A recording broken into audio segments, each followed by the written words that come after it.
या ठिकाणी विठ्ठल रुक्मिणी मंदिरामध्ये आषाढी उत्सवानिमित्त आलेल्या सर्व भाविक भक्तांचे हार्दिक हार्दिक स्वागत आहे। या आषाढी उत्सवामध्ये सर्व भाविक भक्तांनी सामील व्हावं आणि दर्शन घेऊन आपल्या जीवनाचं सार्थक करून घ्यावं, आपल्या जीवनाचं सोनं करून घ्यावं। आणि हा आषाढी उत्सव अतिशय आपल्या संप्रदायामधला उत्कृष्ट भाविक भक्तांचं दर्शन भगवान पांडुरंगाच्या चरणी नतमस्तक होऊन सर्वांनी आज आपल्या जीवनाचं सोनं करून घ्यावं।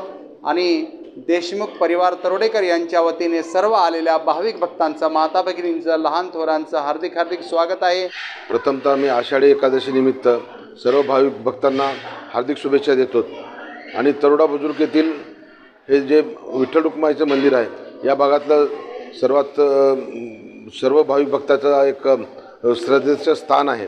आणि या भागातली सर्व नागरिक आणि भाविक भक्त या मंदिरात दरवर्षीप्रमाणे इथं येतात आणि मनोभावे पूजा करतात।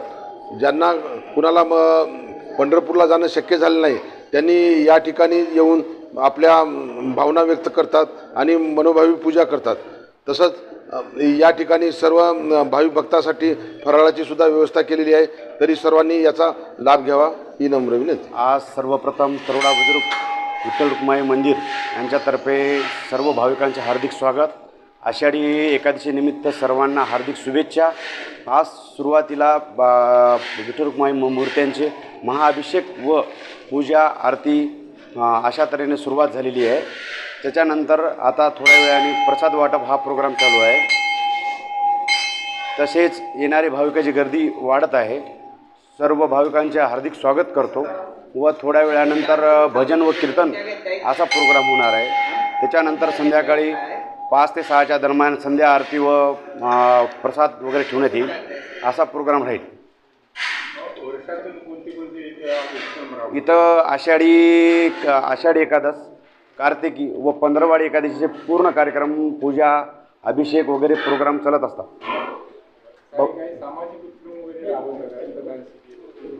रक्तदान शिबिर कार्तिकी एकादशीला होत असते। आषाढी एकादशीला रश असल्यामुळे थोडंसं रक्तदान शिबिर आम्ही टाळतो। हो, नेत्रदान शिबिर, तुमचं रक्तदान शिबिर, वैद्यकीय तपासण्या असे प्रोग्राम राबवले जातात। गजानन गोविंदराव देशमुख तरोडेकर आषाढी एकादशी निमित्त सर्वांना हार्दिक शुभेच्छा देतो व आज सकाळी अभिषेक करण्यात आलेला आहे आणि दरवर्षीप्रमाणे याही वर्षी फराळाचं वाटप करण्यात आलेलं आहे। आज सकाळी 4 वाजल्यापासून अभिषेक आणि त्यानंतर 6 वाजता 6:30 वाजता आरती संपन्न झालेली आहे आणि तसेच भक्तांची गर्दी झालेली आहे। त्यानंतर फराळाचा वाटप करण्यात आलेले आहे आणि गर्दी फार वाढत चाललेली आहे।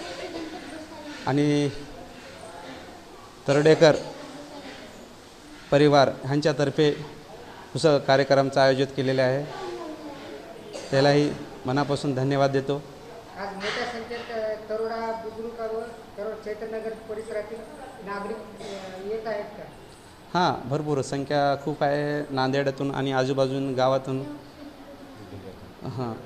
विठ्ठल रुक्मिणी मंदिरात दर्शन करण्यासाठी खूप भक्तजन येत आहेत आणि त्याचा आयोजित आपण केलेला आहे महाप्रसादाचा, फराळाचा असं या आयोजित करून ठेवलेलं आहे। ऐका आणि लक्ष द्या। या ठिकाणी विठ्ठल रुक्मिणी मंदिरामध्ये आषाढी उत्सवानिमित्त आलेल्या सर्व भाविक भक्तांचे हार्दिक हार्दिक स्वागत आहे। या आषाढी उत्सवामध्ये सर्व भाविक भक्तांनी सामील व्हावं आणि दर्शन घेऊन आपल्या जीवनाचं सार्थक करून घ्यावं, आपल्या जीवनाचं सोनं करून घ्यावं। आणि हा आषाढी उत्सव अतिशय आपल्या संप्रदायामधला उत्कृष्ट भाविक भक्तांचं दर्शन भगवान पांडुरंगाच्या चरणी नतमस्तक होऊन सर्वांनी आज आपल्या जीवनाचं सोनं करून घ्यावं। आणि देशमुख परिवार तरोडेकर यांच्या वतीने सर्व आलेल्या भाविक भक्तांचं, माता भगिनींचं, लहान थोरांचं हार्दिक हार्दिक स्वागत आहे। सुस्वागतम सुस्वागतम सुस्वागतम। उसळाचा प्रसाद आणि दर्शन दोन्ही साध्य करून घ्यावं आणि आपल्या जीवनाचा उद्धार करून घ्यावा। ओम शांती शांती शांती।